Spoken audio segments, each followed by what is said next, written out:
Hi, my name is Chris Ilias, and with this video I would like to show you how to detect, locate and repair leaks in the pool light area.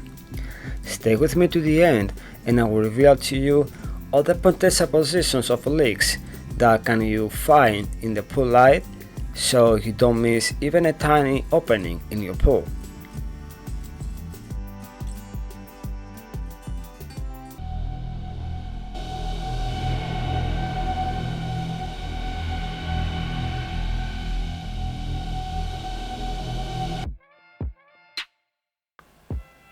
A professional leak detection always starts with the usage of an ultrasound device that can detect any leakage in the pipelines, body and components of the pool.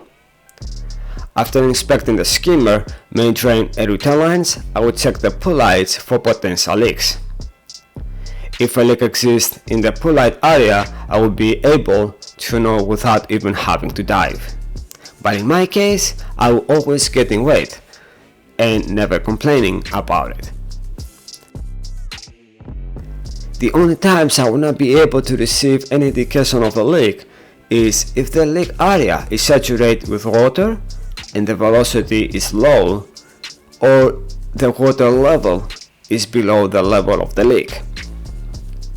If you do not have an ultrasound device, don't worry, I will show you how to properly dye test and where to look for leaks in the pool light area. Firstly, let's see the components of a typical pool light. There is a face plate that can be stainless steel or plastic depending the type of the light, the unitension wire clamp, the lenses and the gasket, the light housing, the light niche and the light conduit. The light conduit, niche and face plate ring have a direct correlation with a pool leak. Before you dive or check anything on the pool light, make sure the power is out. Always remember, safety first. Most common place for a leak in the pool light area is the conduit and the niche. Let's see some cases of a leak on the pool light conduit. If there is a broken conduit below the pool water level, you may be able to observe the dye moving towards the conduit. The proper way to dye test is pretty easy. Just place your dye close to the entrance of the light conduit and squeeze some dye and observe if there is any movement. If there is an old epoxy or a silicone repair, dye test around the repair, blowing out small portions of a dye and check for the dye movement.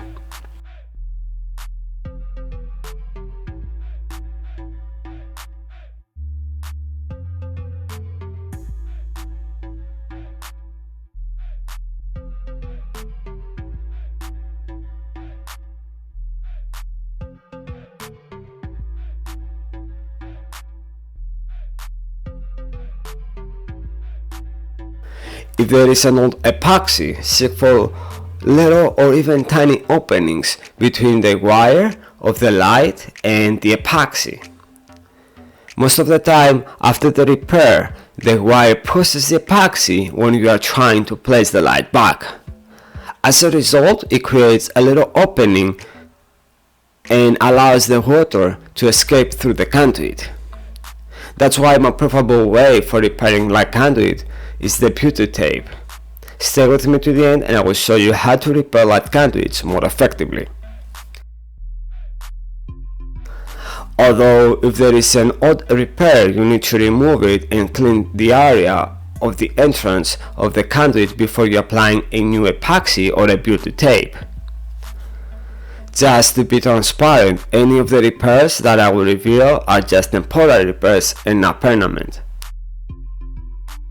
The proper way to repair a broken conduit or niche or the separation of the body with a component of the pool requires a structural repair and replacement of components.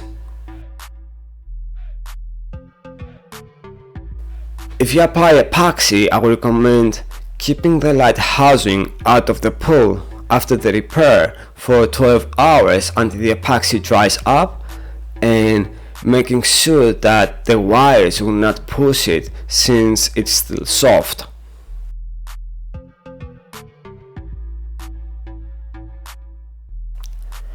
After 12 hours, dye test the area around the epoxy to verify that the repair performed properly and there are no more openings, and place the light back to the wall.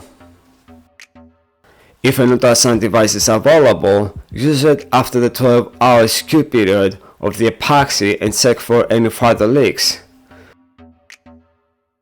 If you don't pick any noise, then your repair was properly performed and you can carefully place the light back to the wall. If you get a sound of a leak, then you will probably have to apply more epoxy and close any potential opening. If you prefer to block the leak on the conduit with beauty tape, you need to make sure that the entrance is clear and there is enough space to place the tape around the wires. Wrap the beauty tape around the wires and push it slowly and carefully inside the conduit.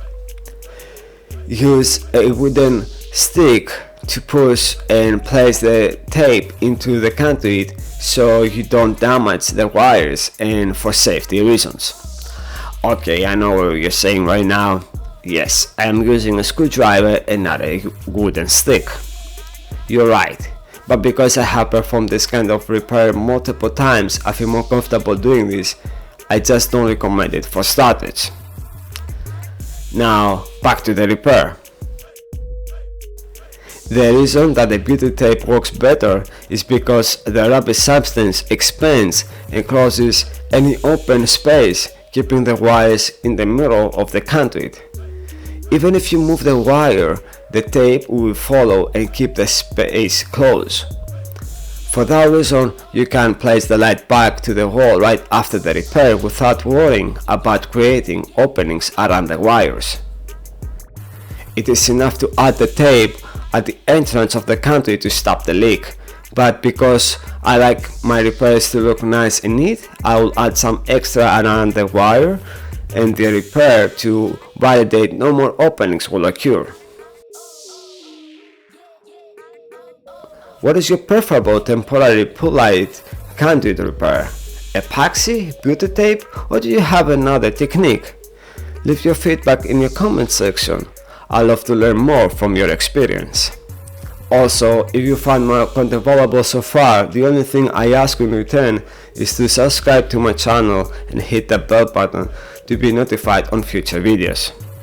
Thank you in advance. Now, let's see some leaks on the surface of the light niche and between the niche and the body of the pool. Even a tiny crack on the light niche can cause a leak. After you place the light housing somewhere safe, scan and dye test all the potential openings on the light niche. Remember, release small amounts of dye when you are dye testing tiny openings. You will not be able to observe the suction of the leak if the whole area has the color of the dye. After inspecting the niche, check the connection between the light niche and the body of the pool.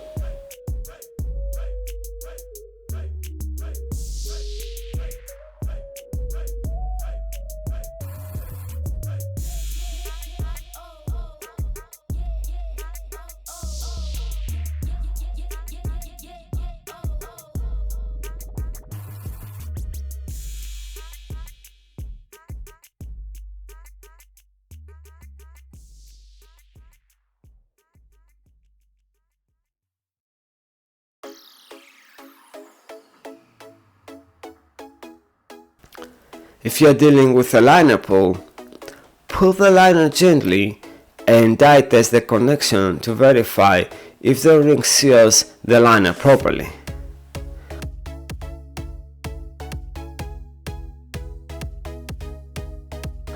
Also, dye test around the screws for potential hole on the liner.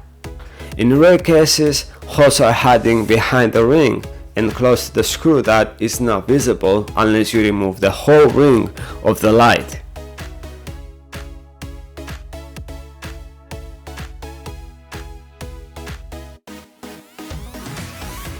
If you are dealing with a concrete pool, inspect the connection between the niche and the concrete from inside and outside. When you are dye testing, you need to take your time and check all the components of the pool.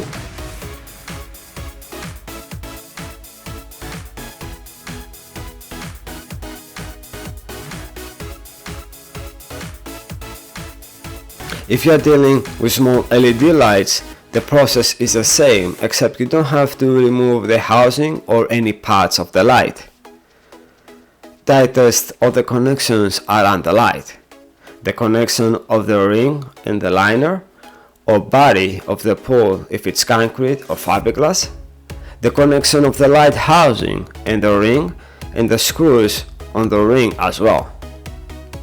Inspect all the components and all the connections of them so you don't miss anything.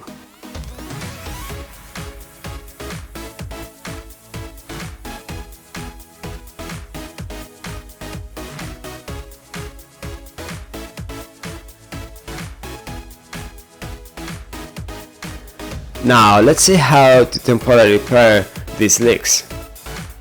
For these cases, we will use two-part epoxy since builder tape will not be able to stay in place. After mixing the parts of the epoxy, apply it on the openings and consider adding and covering at least half to an inch of surface area around the crack for better seal. Push with your finger the putty to stick properly with no openings on the edges. Sometimes, even the day after you apply the epoxy can separate on the edges when it dries out and create tiny openings. But if you did cover extra surface area, it will not cause a leak.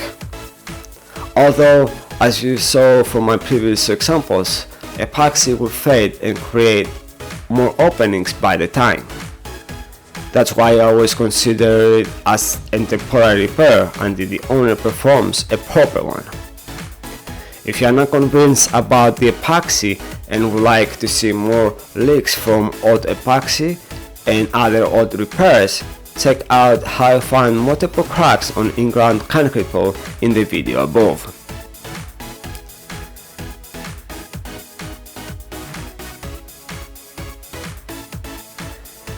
Every after repair, dye test again the area, or if an ultrasound is available, use it to verify that the repair performed properly.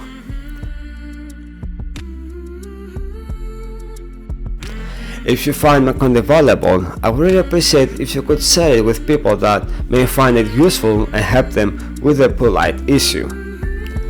Also, please feel free to leave me your questions or thoughts in the comment section. I'm always happy to read your feedback and answer your questions. This encourages me to create more content and helps me to grow my channel. Thank you so much for watching, stay safe and take care.